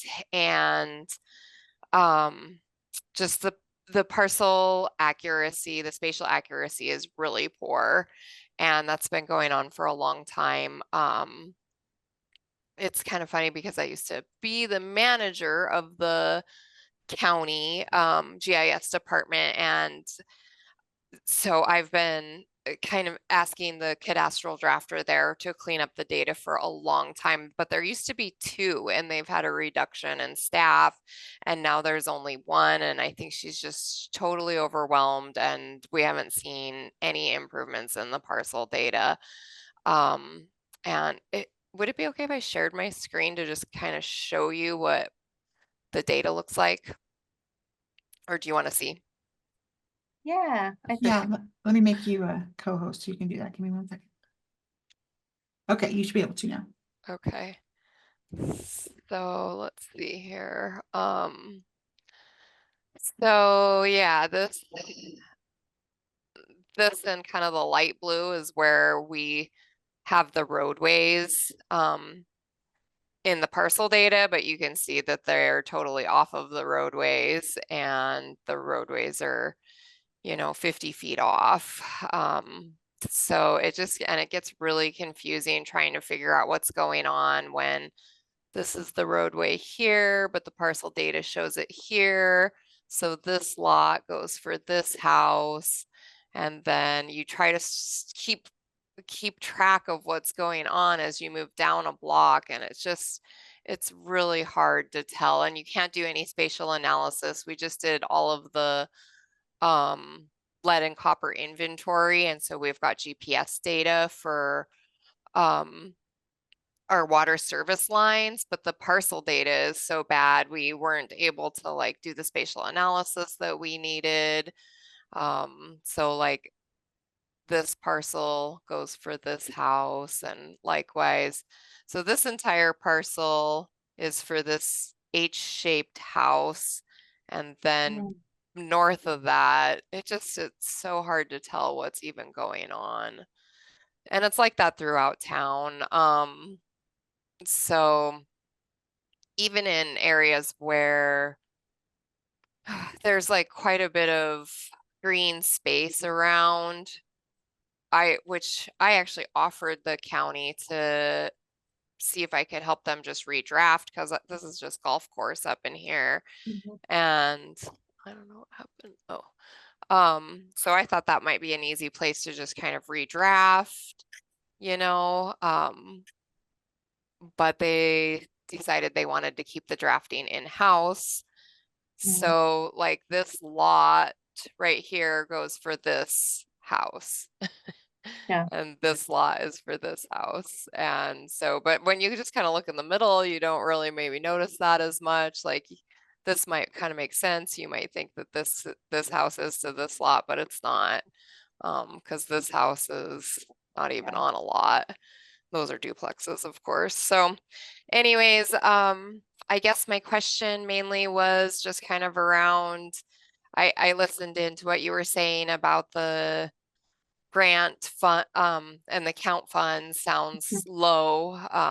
So I was kind of trying to glean some insight as to if there might be grants given out this year, because we thought we might approach the county about seeing if they would be willing to go after a grant to try to improve the spatial accuracy, because I just don't see it getting better any other way with only 1 drafter for the entire county now. And I don't know, I guess that was my question to the council too, was if there's any other suggestions that you can think of that might improve this cadastral theme in Flathead County.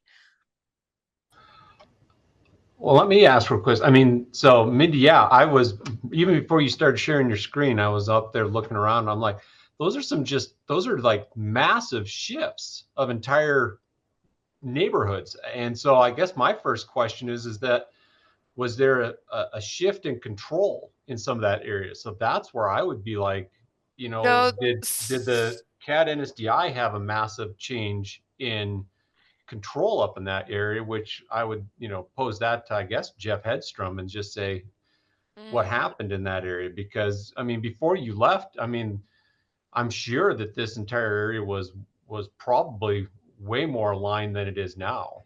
So I don't think it's ever been very good. Oh, really? Oh, No. okay. So it's not something, this isn't just a okay, No, interesting. it's not a new problem. It was a problem that we knew of when I worked there, but Okay. I felt like they were maybe making a little more headway with 2 employees, but even still, it's just, it's overwhelming. And I almost feel we have been talking to Jeff, and he suggests hiring a contractor. And so we've been talking to Pro West about it. I mean, you can kind of see too the way the streets just kind of zigzag, Yeah. but the PLSS control is really good, and the county has done several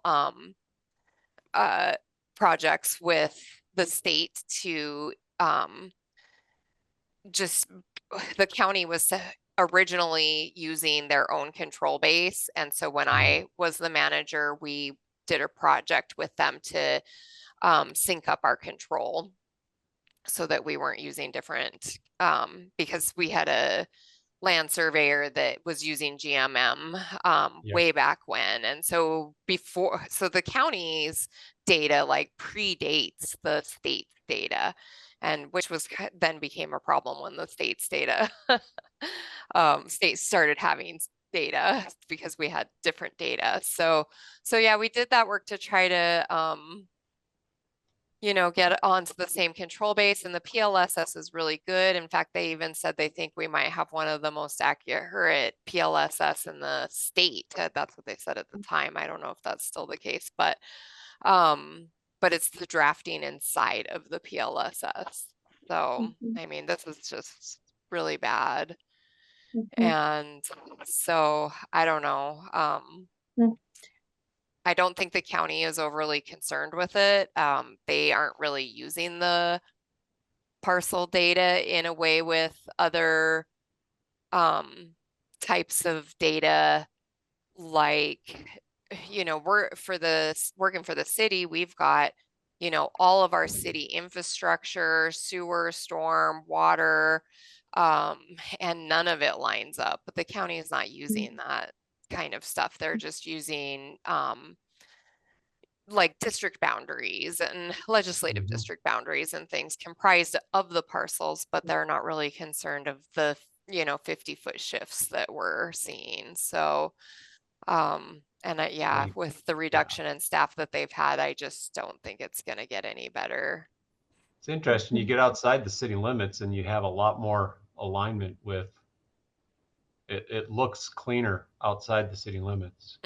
And so, and maybe that's just the way the data was created originally for Flathead County was, they took the paper maps that they used to keep track of ownership on and digitized them into AutoCAD and then converted them to GIS. So in the city limits, it was hard to maybe draw out on those little paper maps, all the property splits, and the data is just not very good.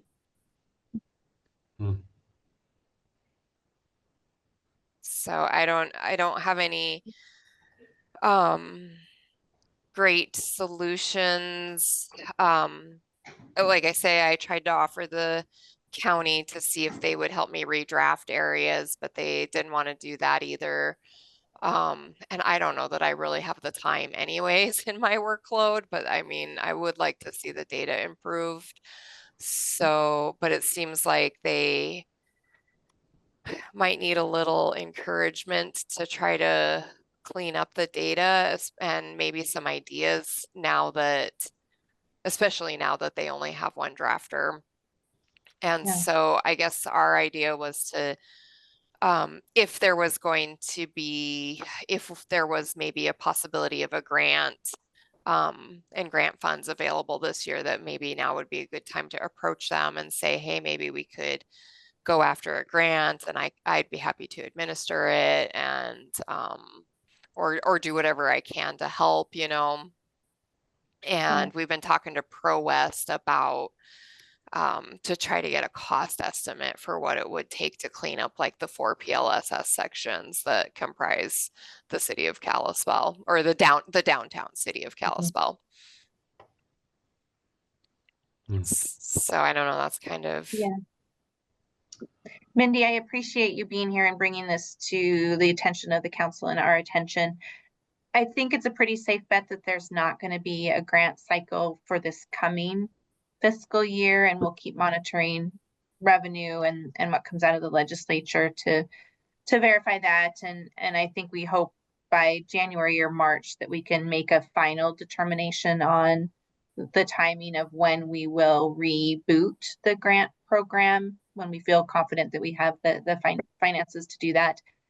The other reason why I think this is important is, as we do this evaluation, we want to make sure that we are using those grant dollars in a way that addresses really critical needs that we see in the state. And so having this kind of information about critical needs in such a populated area, I think is really important and valuable for the council to see. And then the other thing I would just mention is we are coming into a legislative session, and some of the reasons behind not offering the grant program are largely financial. And we've made some legislators aware of the challenges. And, if there is an opportunity for members of your legislative delegation to address these needs, we'd be happy to work with them on what that could look like. We would really need some appropriation from them to kickstart a grant program sooner than what we're anticipating. So I'm happy to talk to you offline about that too. Okay, that'd be great. Thanks.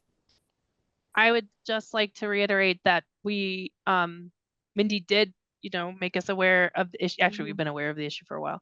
And so the county and city started partnering on this a while back. And I think she did a very good job of explaining, what was discovered. She has been working with Jeff Hedstrom, who is the cadastral theme lead. I think it would be wonderful if you can get an estimate of what it would cost, so then we can build that into some of the estimates that we're trying to understand and accomplish. And then it's not, as she stated, it's not a PLSS grant issue at this point. We did collect some really great control for the city, so I think we're in good shape. But it sounds as though potentially there might be a need to redigitize. I don't know if it's the entire city, but this area, which obviously is identified as being expensive, and so I want to thank you for coming on to relay this problem, and then I just wanted to highlight that that's one of the importance of this grant program, because even though we have some of these statewide data layers, there are problems that do exist, and this grant program helps our local data partners get to the desired standard. So thank you, Mindy. Lee has her hand up. Yeah, I want to just kind of throw in a couple of observations or maybe recommendations with this as well for you, Mindy, and for the group as a whole. We face these same issues with the city of Missoula and Missoula County as well.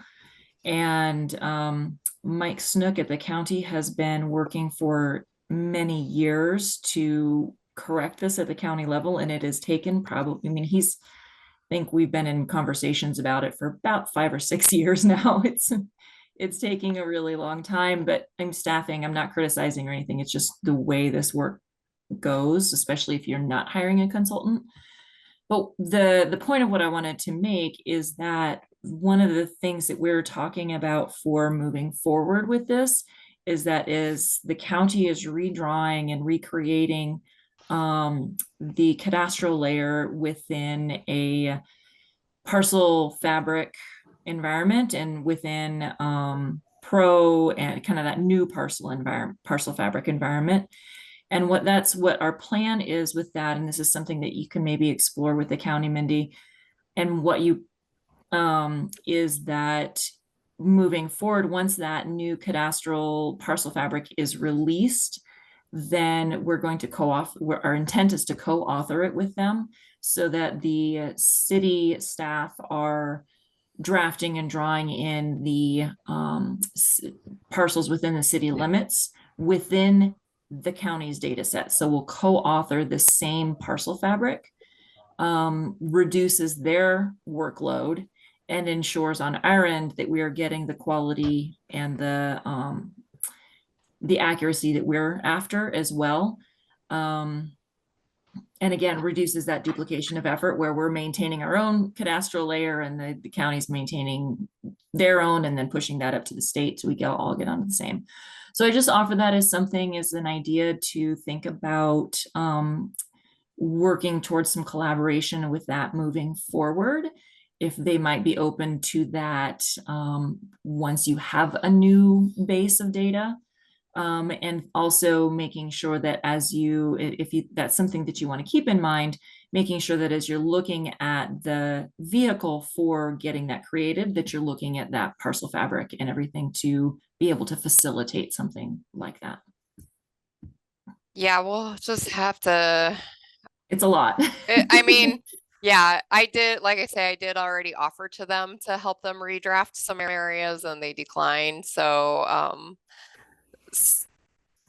but yeah, the conversation isn't over because it has to get better. So, I mean, we can't continue with the data looking like this. So, yeah. I think the other thing, Mindy, I would suggest is that I think you've joined the working group meetings in the past, but is to continue to be a part of that working group meeting, and we can potentially prioritize some of those adjustment areas in the future that will inform the grant program through the working group, and that will call to attention and help highlight some of the issues. I do believe that Gallatin County and City of Billings are going through some similar potentially similar challenges. Unfortunately, Gail's not on the phone. I've talked to Gail quite a bit about and they are maintaining their own parcels, and the county is maintaining parcels separately. So they are not even using the same data. I think the desire is that they potentially go. Yeah. Right now. Yeah. Yeah. I think the desire is to go to one parcel data set that's maintained by the county. But yeah, so I think that it's a great opportunity to help kick off some of the planning efforts that we need to do, and it would be great to highlight that, where some of those data improvements need to be made, and we can prioritize those accordingly. Let me ask a question. I know we Aaron, you need to remind me. I know Mako's talked about having their IT group meeting again. I don't know if that's gotten off the ground or not at all, but oh, sorry, go ahead and ask your. Yeah, my question is, would it be of value to have the state come to that group and talk to county IT about why this kind of collaborative work is beneficial for everyone? Do you think that would make a difference in any way? I think it would be, I think they'd be one of the partners to help inform what's going on. It would probably be beneficial to bring the discussion to the League of Cities and Towns as well, for potentially more support from the league in these coordination efforts. And also then trying to think of the other group that would be, and I guess I'd ask that question of Maureen and Lee, what you think, what other groups could be involved? I would definitely contact the commissioners. They're attending those Mako conferences regularly, and they would be a good resource because they already have some background from all the presentations that you guys have already done with Mako. And that's basically who's in charge of this ultimately anyway for the county.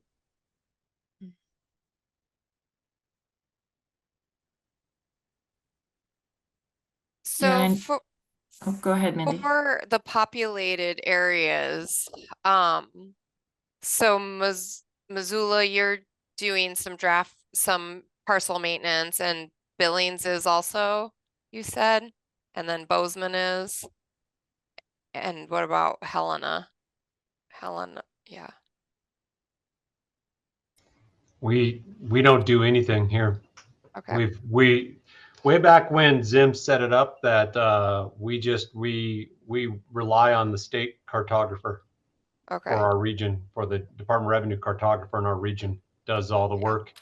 Now, that being said, if I were to find an error like this, I would redraft it, if you would, just to do a quick sketch and then submit that up to the cartographer for that person to take a look at, so we do, we pay attention and so the Department of Revenue cartographer for our region has always been very good. And so we just, when we find errors, we let them know, and they are usually pretty responsive of getting those fixed and things like that. So we've never had that difference between, having anywhere being this far off. So, because, we did a number of GCDB grants back in the day as well for the valley areas that were populated.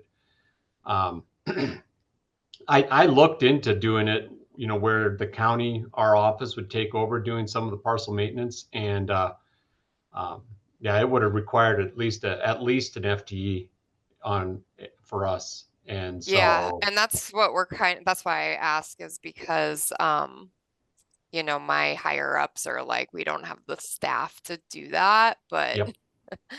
Yeah, no, I did a time study many years ago, where I actually drafted in a full major subdivision, a minor, and then a number of deed splits and deed combines, just to see how long it would take. And it would definitely be at least an FTE that we would have needed in this office to maintain that work. And that's not counting any of the, that's just counting those things that were researched and stuff like that. And that alone still did not do the geocode. The Department of Revenue at that time was still adamant that they would assign the geocode. So, because I went through the process and followed the Department of Revenue's cartography book and assigned the geocodes. And I was told, well, by the letter of the law, that's correct. But right. Yeah. There's also some things that we do different, but but yeah, so in our area, we don't have this, we don't have it because we have just the one regional cartographer for our area. So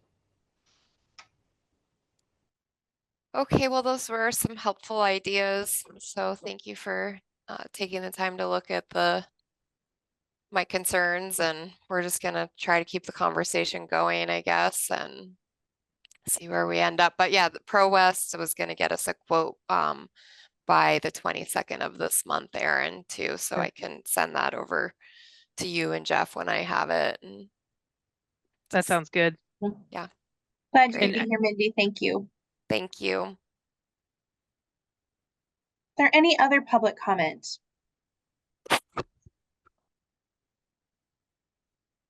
there any other public comment?